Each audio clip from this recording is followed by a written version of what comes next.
시편은 5권 150편으로 되어 있습니다. 그런데 시편 150편 가운데 가장 오래된 시가 있어요. 그게 바로 시편 90편입니다. 왜냐하면 시편 90편은요 하나님의 사람 모세가 쓴 시이기 때문입니다. 시편 90편은 우리에게 인생이란 무엇인가, 그리고 어떻게 사는 것이 지혜로운가, 아니 누가 지혜로운 사람인가에 대해서 말씀하고 있습니다. 그러면 왜 하나님은 참 많고 많은 사람들 중에 모세라는 사람을 통해서 우리에게 인생이란 무엇인가에 대해서, 어떤 사람이 지혜로운 사람인가에 대해서 말씀하게 하셨을까요? 그것은 120년을 살아온 모세의 인생이란 무엇인가를 너무나 잘 드러내줄 수 있기 때문에 그렇습니다. 우리가 잘 아는 것처럼 모세는 120년의 인생을 살았습니다. 그리고 히브리 사람으로서 애굽에서 태어났습니다. 그는 태어나자마자 우리가 잘 아는 것처럼 그는 나일강에 버려지게 됩니다. 그렇지만 하나님의 특별한 도우심으로 인해서 그는 애굽의 왕자가 되었습니다. 여러분, 버려진 아이가 한순간에 애굽의 왕자가 된 거죠. 하지만 그의 나이 40이 되었을 때에 애굽 사람이 자신의 동족인 히브리 사람을 쳐 죽이는 것을 보고 울분을 참지 못해서 그만 애굽 사람을 죽이고 말았습니다.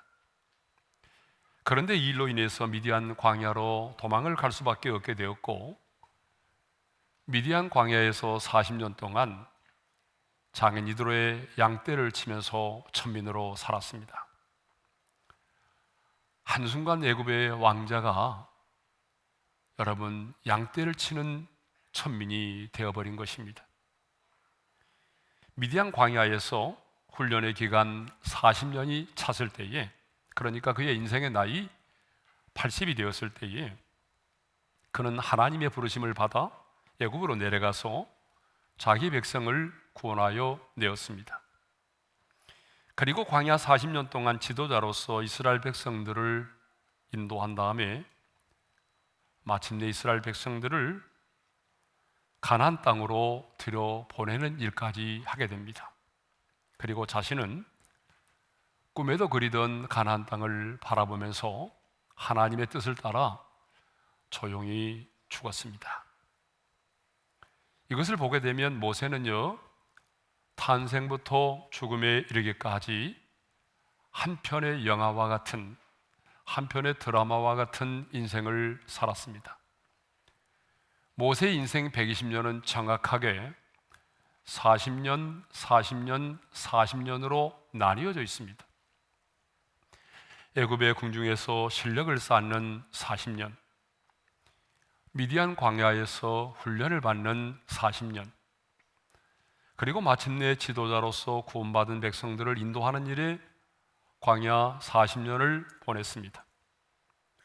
그러므로 여러분, 누구보다도 인생에 대하여 말할 수 있는 자격을 가진 사람이 바로 모세입니다. 시인 게테도 이런 말을 했잖아요.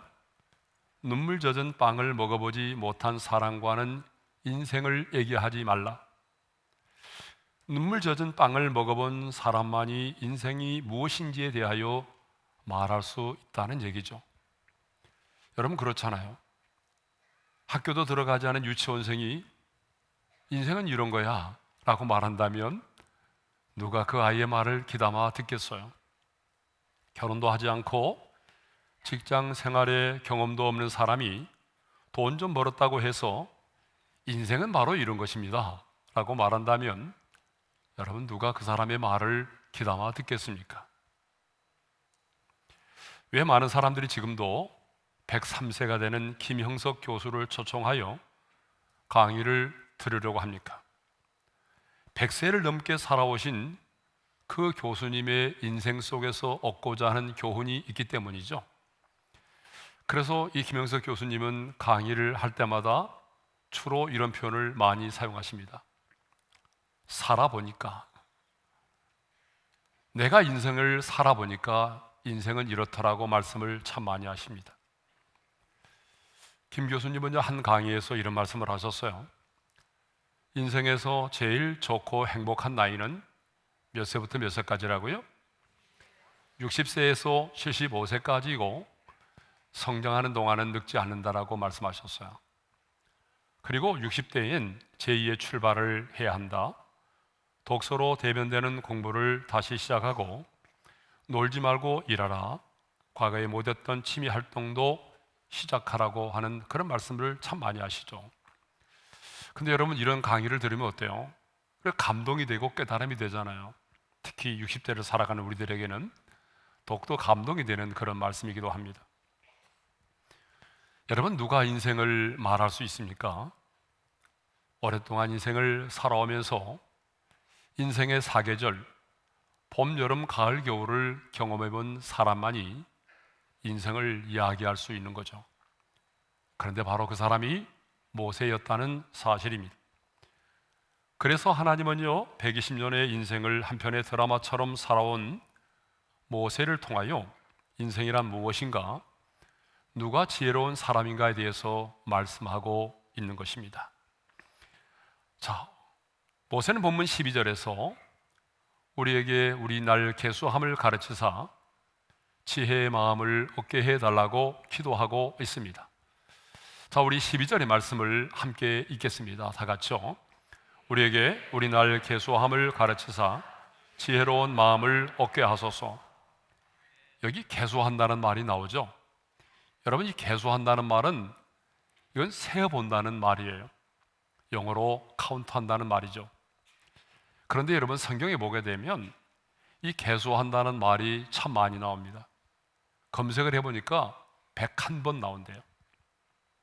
주로 어떨 때 많이 사용돼서요? 이스라엘 백성들의 숫자를 헤아릴 때, 아니면 전쟁이 일어났을 때 그 전쟁에 나갈 수 있는 그런 군사들의 숫자를 파악하고자 할 때에 이 계수한다라고 하는 말을 참 많이 썼습니다.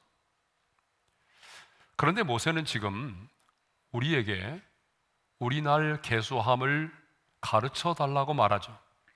자, 여기서 가르쳐 달라고 하는 말은요, 철저하게 깨닫게 해달라고 하는 그런 말입니다.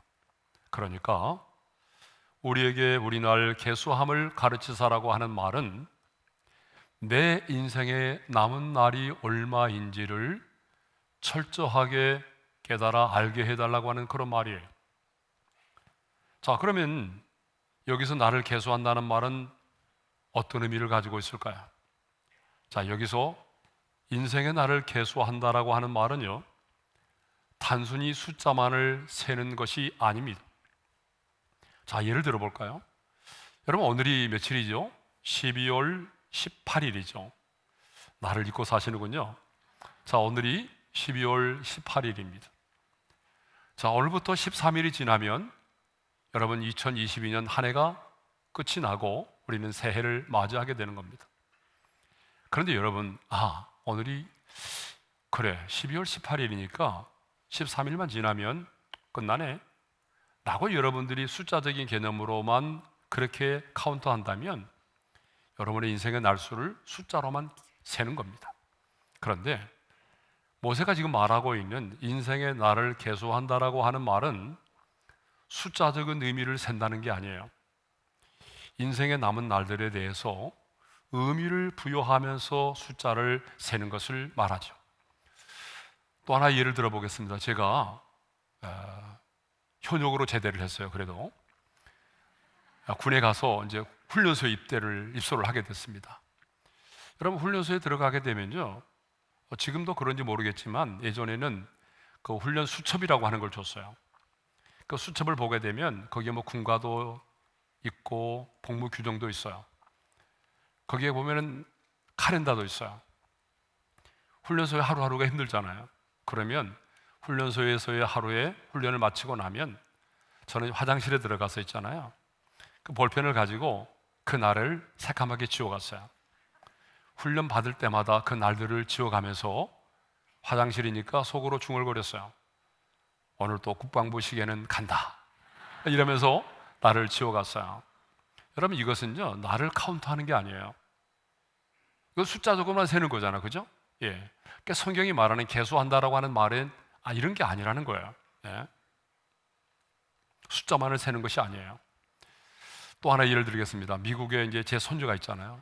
손주 얘기하니까 듣기 싫어하는 분도 계시는데, 근데 뭐 어쩔 수 없어요. 예. 손주가 이제 내년 3월에 한국에 들어오게 되는데, 벌써 우리 손녀는요 내년 봄을 손꼽아 기다리고 있습니다. 그래서 유치원 아이들에게 이미 다 얘기를 했어요. 나 내년 봄이면 서울 간다? 한국에 갈 거야. 그러면 한국에 오면 뭐 할 건데? 이미 이 아이는요 왜 손을 꼽아 기다리느냐. 한국에 오면요 제주도에는 뽀로로 공원도 가고 싶고, 용인에는 에버랜드도 가고 싶고, 바닷가고 가고 싶다고 말해요. 얼마 전에 통화하면서 물었어요. 한국에 오면 뭐 할 건데? 예배당에 교회 가서 예배도 드리고 싶대요. 네.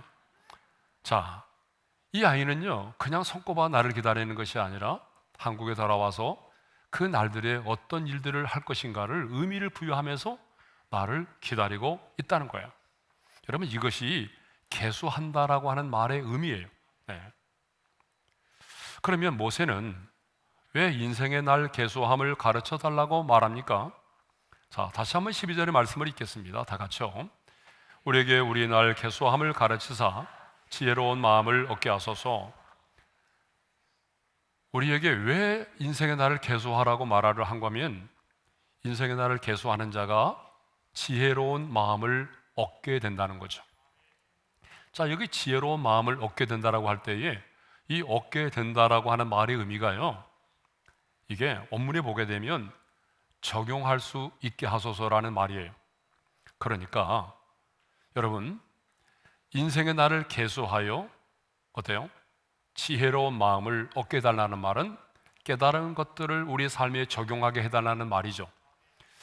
여러분, 지식과 지혜는 다른데, 지식이라고 하는 것은 아는 것이고요, 지혜라고 하는 것은 그 아는 것들을 우리의 삶에 적용하는 것을 말합니다. 그러므로 내 인생의 날을 계수해서 내 인생에 남은 시간이 그리 많지 않구나, 하나님께서 내 인생에게 허락해 주신 이 땅에서의 남은 날, 남은 시간이 그리 길지 않구나 라고 하는 사실을 깨닫게 된 사람은요 아무렇게나 인생을 살지 않는다는 거죠. 그래서 어때요? 어떤 사람과 원수를 맺었다면 내 인생에 남은 날들이 많지 않은데 내가 굳이 원수를 맺으며 살아야 될 이유가 뭐가 있나? 그래서 먼저 다가가서 손을 내밀고 화해를 한다는 것입니다. 내 인생에 남은 날들이 많지 않다는 것을 깨달은 사람은 어때요? 이전보다 누군가를 더 사랑한다는 거예요. 또 인생의 날을 계수하여 인생에 남은 날들이 길지 않다는 것을 깨닫고, 그렇다면 내가 주님 앞에 서는 날이 길지 않구나, 그러면 나는 어떤 모습으로 주님 앞에 서야 되지? 라고 하는 것을 생각하면서 이전보다 더 몸된 교회를 위해서 하나님이 주신 비전을 향해서 충성하고 헌신을 하게 된다는 것입니다. 그런데 우리들 주변을 보게 되면 지혜로운 마음이 아닌 아주 우둔한 마음을 가지고 지혜로운 자가 아니라 아주 어리석은 자로 살아가는 사람들이 있어요. 예? 대표적으로 누가복음 12장에 보게 되면 그 어리석은 부자가 나오잖아요. 이 부자는요 계속되는 풍년으로 인해서 곡식을 쌓아둘 곳이 없어서 기존의 곡관을 헐고 또 더 큰 곡관을 지을 만큼 부자가 되었습니다. 그래서 이제 많은 것들을 이제 그 곡관에 쌓아두고 자신의 영혼을 향하여 이렇게 외쳤어요. 우리 한번 읽어볼까요? 다 같이요. 여러 해 쓸 물건을 많이 쌓아두었으니 평안히 쉬고 먹고 마시고 즐거워하자. 그런데 하나님은요 이렇게 말하는 이 부자에게 이렇게 말씀하셨다는 거죠. 우리 한번 읽어볼까요? 다 같이요. 어리석은 자여, 오늘 밤에 내 영혼을 더러 찾으리니 그러면 내 준비한 것이 누구의 것이 되겠느냐. 하나님은 이 부자를 향해서 분명히 말씀하셨습니다. 어리석은 자라고 말씀하셨어요. 여러분, 왜 하나님은 이 부자를 어리석은 자라고 말한지 아세요? 소유의 주인을 하나님이 아닌 자신으로 착각했다는 거예요. 뿐만 아니라 평안이 재물에 있다고 생각을 했어요. 많은 것을 모아놓고 부자가 되면 마음이 평안할 줄로 알았다는 거죠. 하나님께서 이 부자를 어리석은 자라고 말씀하신 결정적인 이유가 있습니다. 그건 뭐냐 그러면 자신의 인생의 남은 날을 계수하지 않았다는 것입니다. 내가 이제 이렇게 부자가 됐으니까 평생을 계속 부자로 살 것으로 생각하고 있었다는 거죠. 어리석은 이 부자는 생명의 주인이 자기 자신으로 알고 있었어요. 그런데 생명의 주인 되신 주님께서 말씀하십니다. 어리석은 자여, 오늘 밤에 내 영혼을 도로 찾으리니. 하나님께서 그 생명을 오늘 밤에 부르시겠다는 거 아닙니까? 생명의 주인은 네가 아니라는 거죠. 생명의 주인은 누구라는 거죠? 하나님이라는 거예요. 그런데 오늘 우리들 주변에요, 이 어리석은 부자처럼 자신의 인생의 남은 날들을 계수하지 않고 평생을 부자로 살 것처럼 생각하며 어리석은 자로 살아가는 사람들이 너무나 많습니다. 돈 좀 벌었다고 내 자신이 평생 부자로 살 것처럼 생각하며 사는 사람들이 있어요. 아니, 부자이기 때문에 내가 언제나 평안할 것으로 착각하며 사는 사람들이 있습니다. 지금 건강하고 지금 내가 잘 나가니까 평생을 건강하게 잘 살 것으로 생각하는 사람들이 있다는 거예요. 그런데 하나님은 그런 사람을 뭐라고 말하죠? 우둔한 마음을 가진 어리석은 자라고 말씀하고 있습니다. 여러분 옆 사람과 한번 인사해 볼까요? 기분 나쁘게 듣지 마세요. 어리석은 자가 되지 맙시다. 자, 그러면 누가 인생의 날을 계수하며 살아갑니까? 여러분, 아무나 인생의 날을 계수하며 살지 않아요. 인생의 날을 계수하며 사는 자는요, 오늘 본문에서 두 종류의 사람입니다. 첫 번째는 어떤 사람이냐면 하나님만이 영원하시고 우리 인간이 유한한 존재라는 사실을 깨닫는 사람이에요. 여러분, 2절의 말씀을 우리 한번 읽겠습니다. 다 같이요. 산이 생기기 전 땅과 세계도 주께서 조성하시기 전 곧 영원부터 영원까지 주는 하나님이시니라. 그렇습니다. 이 세상의 모든 것들은 변하죠, 사라지죠. 그렇지만 우리 하나님은 영원부터 영원까지 존재하시는 영원하신 하나님이시라고 말씀합니다. 4절에서는 이렇게 말하고 있습니다. 다 같이요. 주의 목전에는 천년이 지나간 어제 같으며 밤의 한순간 같을 뿐임이니라. 여러분, 하나님은 영원하신 분이잖아요. 그러니까 우리 인간의 입장에서는 천년이라고 하는 숫자가 너무나 길게 느껴지지만 그 천년도 하나님, 영원하신 하나님 앞에서는 밤의 한순간 한 경점에 불과하다라고 말씀하십니다. 하나님은 이렇게 영원하십니다. 그렇지만 우리 인간은 어떤 존재죠? 우리 인간은 유한한 존재입니다. 그래서 6절에서는요, 이렇게 인생을 말하고 있어요. 다 같이요. 푸른 아침에 꽃이 피어 자라다가 저녁에는 시들어 마름이니라. 베드로도 모든 육체는 풀과 같고 그 모든 영광은 풀의 꽃과 같다라고 말한 적이 있잖아요. 싱싱하던 풀들을 보십시오. 여러분, 아름답게 화사하게 피어있는 꽃들을 보십시오. 그렇지만요, 시간이 지나면 시들어 버리고 떨어지고 마는 것입니다. 마찬가지로 건강하던 우리의 육체도 시간이 지나면 병들고 늙고 쇠하여집니다. 우리 인간이 누리는 모든 영광도 마찬가지입니다. 풀의 꽃과 같이 금방 시들고 변하고 떨어지고 맙니다. 시간이 흐르면 여러분, 우리의 아름다움도 변하고 젊음도 변하고 지식도 변하고 명예도 권세도 다 지나갑니다. 이렇게 우리 인간은 유한한 존재라는 얘기죠. 그래서 10절에서는요, 우리 인생이 아주 신속히 날아간다라고 말하고 있어요. 10절의 말씀을 읽겠습니다. 다 같이요. 우리의 연수가 70이요 강건하면 80이라도 그 연수의 자랑은 수고와 슬픔뿐이요 신속히 가니 우리가 날아가나이다. 인간의 평균 수명을 말하고 있는 것이 아니고 우리가 살아온 인생을 돌이켜보게 되면 어때요? 평생 수고와 슬픔뿐이라는 것을 말해주고 있어요. 그런데 거기서 끝나는 것이 아니라 우리의 인생에 남은 날들이 신속히 날아간다는 거예요. 여러분, 인생의 나이에 따라서 시간의 흐름의 속도가 다르다는 거 알고 계시죠? 10대 때는요 10km로 간대요. 20대는 20km, 50대는요 50km로, 80이 되면요 80km로 날아간대요. 여러분 다 경험하실 거예요. 우리 인생은 유한한 존재입니다. 이렇게 신속히 날아가는 존재입니다. 영원히 사는 존재가 아니죠. 자, 이렇게 모세는요 하나님은 영원하시지만 우리 인간은 유한한 존재라는 사실을 말하고 있어요. 근데 왜 이 사실이 중요할까요? 여러분, 하나님만이 영원하시고 우리 인간이 유한한 존재라는 사실을 아는 자만이 자신의 인생의 날을 계수해 본다는 거예요. 여러분, 그렇잖아요. 내가 평생 이 세상에 살 것처럼, 지금처럼 건강하게 부자로 오래 살 것처럼 생각하는 사람은 자신의 인생의 날을 계수하지 않아요. 자신의 유한한 존재라는 사실을 깨닫는 자만이 인생의 날을 계수하는 것입니다. 여러분, 또 누가 인생의 날을 계수합니까? 자신의 죽음을 깨닫는 자입니다. 3절의 말씀을 읽겠습니다. 다 같이요. 주께서 사람을 티끌로 돌아가게 하시고 말씀하시기를 너희 인생들은 돌아가라 하셨사오니. 여러분, 이 말씀은 범죄한 직후에 하나님께서 아담에게 하신 말씀을 인용한 것인데, 그때 하나님이 이렇게 말씀하셨어요. 너는 흙이니 흙으로 돌아갈 것이니라.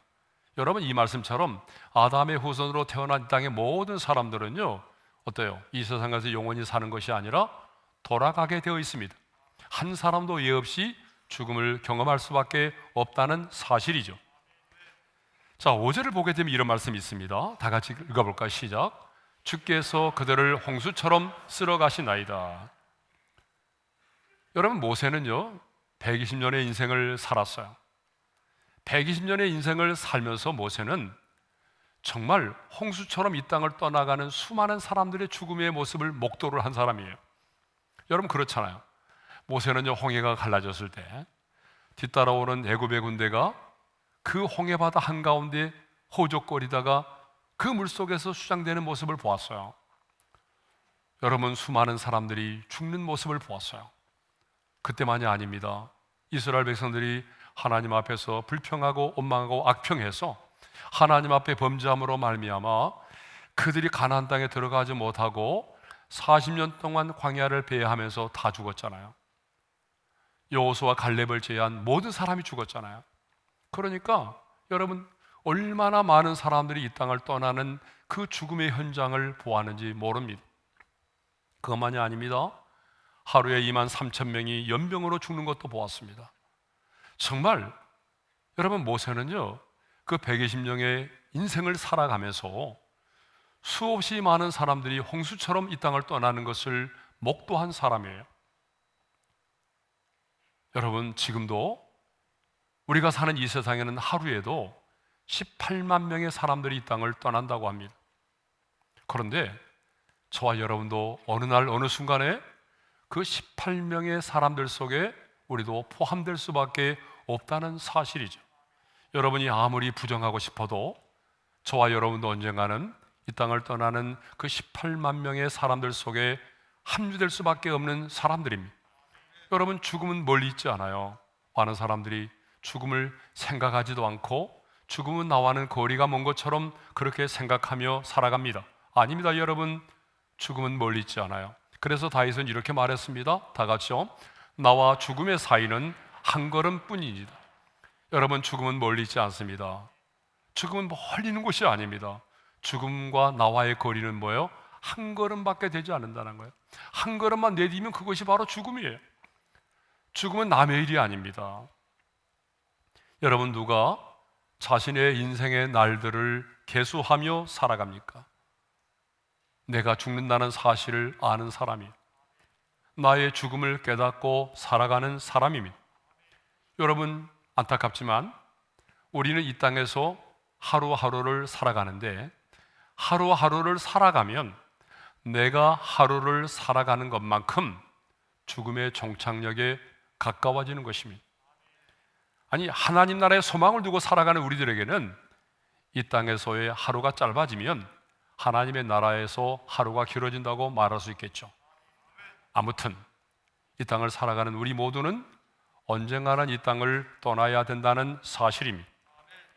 이 사실을 깨닫고 아는 자가 인생의 날들을 계수하면서 살아간다는 얘기죠.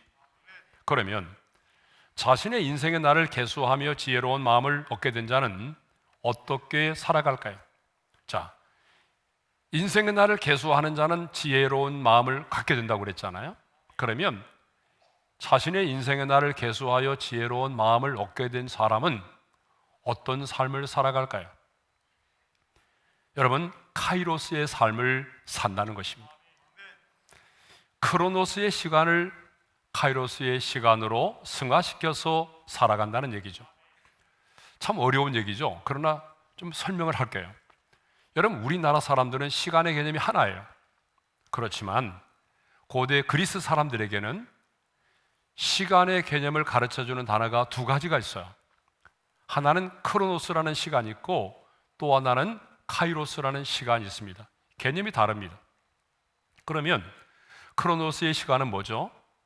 크로노스라고 하는 시간은요, 과거, 현재, 미래로 연속하여 흘러가는 누구에게나 공평하게 흐르는 객관적인 시간을 말해요. 연대기적인 시간을 말합니다. 예? 이는 해가 뜨고 지면서 자연스럽게 결정되는 자연적인 시간을 크로노스라고 말합니다. 봄이 오면 여름이 오고, 여름이 가면 가을이 오고, 가을이 오면 겨울이 오는 너무나 자연스러운 시간, 연대기적인 시간, 수평적인 시간, 이것을 크로노스의 시간이라고 말합니다. 그런데 시간의 개념 가운데는 여러분, 크로노스만 있는 것이 아니라 카이로스라고 하는 시간이 있어요. 이 카이로스는 뭐냐면 단순히 흘러가는 시간이 아니라 목적이 개입된 주관적인 시간을 말합니다. 그러니까 자연적인 시간이 아니라 그 삶에 특별한 의미가 있는 시간을 말하죠. 자, 우리 예수님의 경우를 한번 생각해 볼까요? 자, 예수 그리스도는요, 인간의 일반적인 크로노스의 시간을 뚫고 이 땅 가운데 오셔서 특별한 의미가 있는 그러한 카이로스의 시간을 사셨어요. 그러니까 예수님은 3년이라고 하는 공생의 짧은 시간을 3년의 공생애를 사셨지만 크로노스의 시간에 따라서만 사시는 것이 아니라 크로노스의 시간 속에서 하나님께서 당신을 이 땅에 보내신 귀한 목적을 이루어드리는 삶을 살았다는 거죠. 그래서 예수님은 마지막에 다 이루었다라고 말씀을 하시고 운명을 하셨잖아요. 그러니까 크로노스의 시간 속에 들어오셔서 카이로스의 삶을 사셨던 것입니다. 그러므로 카이로스는 우리 인생에게 있어서 내가 하나님을 만나고 경험하는 영적인 시간을 말합니다. 그러니까 여러분, 제가 방금 말씀드렸잖아요. 크로노스의 시간은 수평적인 시간이라고. 이렇게 흘러가는 시간 속에서 내가 하나님과의 관계를 맺고 하나님을 만나고 하나님과의 관계 속에서 특별한 의미 있는 삶을 살아가게 된다면 그것이 바로 카이로스의 삶이에요. 그러니까 크로노스의 삶에서 우리는 카이로스의 삶을 살아내야 되는 것입니다. 그러면 그게 좀 더 구체적으로 뭐냐? 그것은 바로 내가 하나님의 나라와 의를 구하며 사는 것입니다. 하나님의 말씀 앞에 순종하는 삶을 사는 것입니다. 하나님 앞에 나와 하나님을 예배하는 시간을 갖는 것입니다. 하나님과의 친밀한 관계를 맺으면서 살아가는 것입니다. 하나님께서 내게 허락하신 그 위대한 역사를, 하나님의 비전을 이 땅 가운데 이루어드리며 살아가는 것입니다. 그것은 뭡니까? 바로 카이로스의 시간을 살아가는 것입니다. 원래 카이로스라고 하는 헬라어 단어는 기회를 의미합니다. 기회. 그러니까 카이로스는요, 기회의 시간을 말하죠. 그리스 로마의 신화에 보게 되면 카이로스의 모습은요, 이런 모습으로 되어 있어요. 자, 여러분, 저 사진 한번 볼까요? 자, 이 기회를 말하는 카이로스의 모습은요, 앞에는 머리가 무성하죠. 그리고 뒷머리는요, 완전 대머리입니다. 그리고 어깨와 그리고 또 발 뒤꿈치에는 날개가 달려 있습니다. 여러분, 왜 앞에 머리는 무성하죠? 기회가 왔을 때 그 기회를 빨리 잡으라는 거예요. 그 기회가 왔을 때에 그 기회를 놓치지 말고 신속히 잡으라는 거예요. 그런데 만일 지나가 버리면 내가 그 기회를 잡으려고 해도 완전 대머리이기 때문에 잡을 수가 없다는 거예요. 그리고 이것은 신속히 날아가 버린다는 거예요. 여러분, 그러니까 여러분, 우리는 어떻게 해야 되죠? 하나님의 사람인 우리는 이 크로노스의 시간을 살면서 카이로스의 기회가 우리에게 주어졌을 때에 그 기회를 놓치지 말고 붙잡아야 한다는 것입니다. 왜냐하면 지금 이 기회를 내가 놓쳐버리게 되면 그 기회를 다시 붙잡을 수가 없기 때문이죠. 그렇습니다, 여러분. 우리에게는요, 카이로스의 삶을 살 수 있는 기회가 마냥 주어지는 게 아닙니다. 주를 위해서 내가 헌신하고 봉사할 수 있는 기회가 항상 있는 것이 아니라는 거죠. 오늘같이 추운 날 우리 주차위원들 얼마나 수고가 많은지 모릅니다. 여러분, 주차위원으로 섬길 수 있는 것 항상 섬길 수 있는 게 아니에요. 예? 내가 교사로서 우리 아이들을 섬기는 것, 소그룹의 리더로서, 콰이어로서 여러분 각 분야에서 몸된 교회를 섬기고 있는데, 여러분 이 일들이요 내게 항상 주어지는 기회가 아니라는 거예요. 내가 아무리 추운 날에 여러분 주차위원으로 섬기고 싶어도 내 몸이 병들고 병원에 입원하게 되면 할 수 없는 거예요. 내가 소그룹의 리더로서 여러분 그 소그룹의 지체들을 위해서 기도하고, 그리고 목자와 또 순장으로 섬기는 것도, 교사로 섬기는 것도 여러분 영원히 할 수 있는 게 아니라는 거예요. 어느 한순간에 내가 그걸 하고 싶어도 할 수 없는 그런 때가 온다는 것이죠. 항상 하나님의 전에 나와서 예배를 드리는 게 아니라는 거죠. 예? 여러분, 오늘 우리가 이 추운 날에 정말 이 하나님의 전에 나와서 예배를 드리잖아요. 아마 여러분 오늘 출발할 때 갈등이 했을 거예요. 오늘은 추우니까 집에서 드릴까? 갈까? 말까? 아마 망설이다 오신 분도 계실 거예요. 근데 여러분 한번 생각해 보세요. 여러분들이 언제까지 이렇게 이 예배 현장에 나와서 하나님을 예배할 수 있는 게 아니라는 거예요. 가정에서 가족들과 함께 한 상에 둘러 앉아서 하나님의 말씀을 나누고 은혜를 나누고 찬양하며 감사의 기도를 드리는 가정 예배, 항상 드릴 수 있는 게 아니라는 거예요. 어느 한순간에 내 몸이 병든다든지 아니면 내 자녀들과 헤어지게 되면, 여러분 자녀들과 함께 손을 잡고 예배를 드리고 싶어도 예배를 드릴 수 없는 그런 날이 온다는 것입니다. 누군가를 사랑하는 것도 마찬가지죠. 여러분, 내 남편을 사랑하는 것, 내 아내를 사랑하는 것, 나의 부모님을 사랑하는 것, 내 자녀를 사랑하는 것도 마찬가지입니다. 사랑할 수 있는 시간이 짧습니다. 길지 않아요. 어느 날 내 순간에 여러분 내 자녀들과 이별을 고해야 될 때가 있고, 내 사랑하는 부모님들과도 헤어져야만 하는 순간이 온다는 거잖아요. 그러므로 여러분, 우리는 나에게 부모를 공경할 수 있는 기회가 왔을 때에 그 부모를 공경해야 되는 것입니다.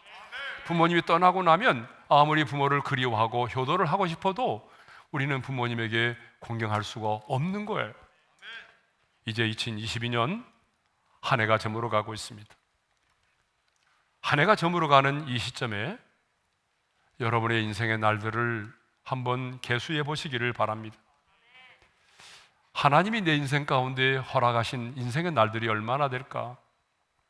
여러분, 오늘이 12월 18일이니까 13일만 지나면 2022년 한 해가 저물어 가듯이, 여러분 우리의 인생에도 하나님이 허락하신 남은 날들이 있다는 거예요. 그러므로 우리는 물어야 됩니다. 하나님, 제가요 제 인생의 남은 날들이 얼마나 될까요? 하나님이 내게 허락하신 이 땅에서의 남은 시간이 얼마나 될까요? 여러분 생각해 보면 우리의 인생의 남은 날들이 그리 많지 않습니다. 그렇다면 우리가 지혜의 마음을 가지고 하나님이 내게 카이로스의 삶을 살아갈 수 있는 기회를 주셨을 때에 여러분 그 기회를 놓치지 않기를 바랍니다. 하나님의 나라와 의를 구하며 사시기를 바랍니다. 이전보다 더 뜨겁게 현장에 나와서 하나님을 예배할 수 있기를 바랍니다. 이전보다 더 뜨겁게 하나님과 친밀한 사귐을 갖기를 바랍니다. 이전보다 더 뜨겁게 여러분의 남편을, 여러분의 아내를, 여러분의 가족들을 사랑할 수 있기를 바랍니다. 왜냐하면 기회는 항상 주어지는 것이 아니기 때문이죠. 여러분의 인생의 날들을 계수하는 12월 마지막 달이 되기를 바랍니다. 주신 말씀을 마음에 새기면서 소망 없는 내 삶에 새 생명 허락하신 내 유일한 사랑 되신 주께 내 삶 드립니다. 왜 이 찬양을 선곡을 했는가 하면 우리의 인생의 남은 날들을 내가 어떻게 살 것인가를 다짐하면서 이 찬양을 부르기 위해서입니다. 함께 부르겠습니다. 소망 없는 내 삶에 새 생명 허락한 다양한 주님의 은혜, 놀라운 주님의 사랑, 삶의 문제 힘겨워 눈물만 흘릴 때도 날 안아주시는 주님, 날 안아주시는 주님, 한없는 주님의 사랑, 한없는 주님의 사랑, 나 찬양하네.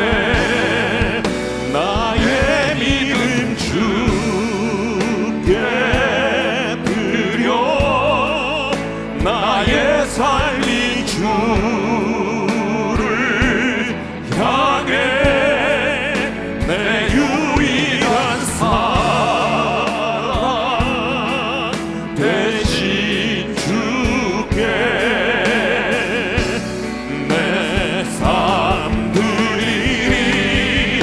나의 믿음 주께 드려, 나의 삶이 주를 향해 내 유일한 사랑 되신 주께 내 삶 드리리. 자, 우리 한번 눈을 감고 주신 말씀 마음에 새기면서 기도하겠습니다. 120년의 인생을 한편의 드라마처럼 살아온 모세를 통해서 하나님이 우리에게 말씀하십니다. 너의 인생에 나를 계수하라. 내 인생에 남은 날들이 얼마나 될지, 이 땅에서 하나님이 내게 허락하신 인생의 시간이 얼마나 될지를 세어보라는 것입니다. 근데 여러분, 아무나 인생의 나를 계수하지 않아요. 하나님만이 영원하시고 내 자신이 얼마나 유한한 존재인가를 깨닫는 자만이 자신의 나를 계수합니다. 내가 이 땅에서 영원히 사는 것이 아니라 내게도 인생의 죽음이 다가오고 있다는 사실을 깨닫는 자가 자신의 인생의 날을 계수하며 살아갑니다. 여러분, 정말 인생의 날들을 한번 계수해 보십시오. 그리 많지 않을 것입니다. 아무리 장수한다고 해도 하나님이 여러분의 인생 가운데 허락하신 그 시간이 길지 않습니다. 그렇다면 우리는 크로노스의 시간을 살아가면서 카이로스의 기회를 붙잡아야 되는 것이죠. 이전보다 더 뜨겁게 하나님을 예배하고 가족들과 함께 가정의 예배를 드리고 사랑할 수 있는 사람들에게 더 뜨겁게 사랑하고 심지어는 원수를 맺은 사람들에게는 화해를 베풀고 우리가 그렇게 살아야 되지 않겠습니까? 그래서 하나님 이 시간에 이렇게 기도했으면 좋겠어요. 하나님, 내게도 인생의 날을 계수할 수 있는 지혜를 허락해 주십시오. 그래서 내 인생의 날들이 길지 않음을 깨닫고 이전보다 더 뜨겁게 하나님을 예배하고 의미 있는 카이로스의 삶을 살게 도와주십시오. 지금보다 내 아내를, 지금보다 내 남편을, 지금보다 내 자녀를, 지금보다 나의 부모를 더 사랑할 수 있게 도와주십시오. 의미 있는 삶을 살겠습니다. 오늘은 부르짖어 기도하지 않고 아주 잠잠히 기도하겠습니다. 함께 기도할까요? 하나님 아버지, 감사합니다. 오늘 또 우리에게 모세를 통하여 인생이란 무엇인가, 어떤 삶이 가장 지혜로운 삶인가에 대해서 깨닫게 해주셨사오니 감사합니다. 하나님, 나는 요한한 존재입니다. 나는 언젠가 이 땅을 떠날 수밖에 없는 그런 존재입니다. 내 자신의 존재를 깨닫게 해주셔서 인생의 날들을 계수할 수 있도록 도와주십시오. 하나님이 내 인생에 허락하신 그 인생의 날이 얼마인지, 하나님이 내 인생 가운데 허락하신 이 땅의 시간이 얼마인지를 생각해보게 도와주셔서 평생 이 땅을 살아갈 것처럼 어리석은 부자로 살지 말게 도와주시고 내 인생의 남은 시간 지혜로운 마음을 가지고 하나님의 사람으로 살고 싶습니다. 흘러가는 크로노스의 시간 속에서 내가 하나님과의 관계 속에서 의미 있는 특별한 삶을 살아가기를 원합니다. 카이로스의 삶을 살아가기를 원합니다. 이전보다 더 뜨겁게 하나님을 예배할 수 있도록 도와주시고, 하나님의 나라와 의의 의를 구하며 살아가게 도와주시고, 하나님의 말씀 앞에 순종하는 삶을 살게 해주시고, 이전보다 더 뜨겁게 사랑하는 자들로 살아가게 하여 주옵소서. 하나님 아버지, 오늘 말씀을 통해서 우리의 인생의 날들을 계수할 수 있도록 은혜를 주셨사오니 감사합니다. 하나님이 내 인생 가운데 허락하신 인생의 날이 얼마일지, 하나님이 이 땅 가운데 허락하신 그 인생의 남은 시간이 얼마인지 주님 우리는 알지 못하지만 분명한 것은 그 시간이 길지 않다는 사실입니다. 주님 깨닫게 해주셨사오니 우리에게 주어진 크로노스의 시간 속에서 카이로스의 삶을 살아가기를 원합니다. 하나님과의 관계 속에서 특별하고도 의미 있는 삶을 살아가기를 원합니다. 말씀 앞에 순종하는 삶을 살기를 원합니다. 이전보다 더 뜨겁게 하나님을 예배하는 자들로 살아가기를 원합니다. 그리고 이전보다 더 뜨겁게 사랑하며 살기를 원합니다. 하나님이 내게 허락하신 내 자녀들을, 그리고 내 곁에 있는 아내를, 나와 함께하는 남편을, 나를 길러주신 부모님을 이전보다 더 뜨겁게 사랑하게 도와주십시오. 혹시 우리 중에 원수를 맺는 자가 있다면 이 해가 저물기 전에 화해하고 용서하고 새해를 맞이할 수 있도록 우리 하나님 은총을 베풀어 주십시오. 이전에 우리 주 예수 그리스도의 은혜와 하나님 아버지의 영원한 그 사랑하심과 성령님의 감동, 감화, 교통, 인도하심이 인생의 날을 계수하여 지혜로운 마음을 갖고 하나님께서 허락해 주신 그 인생의 남은 시간을 의미 있고 보람되게 보내기를 소망하는 모든 성도들 위해 이제로부터 영원토록 함께 하시기를 축원하옵나이다. 아멘.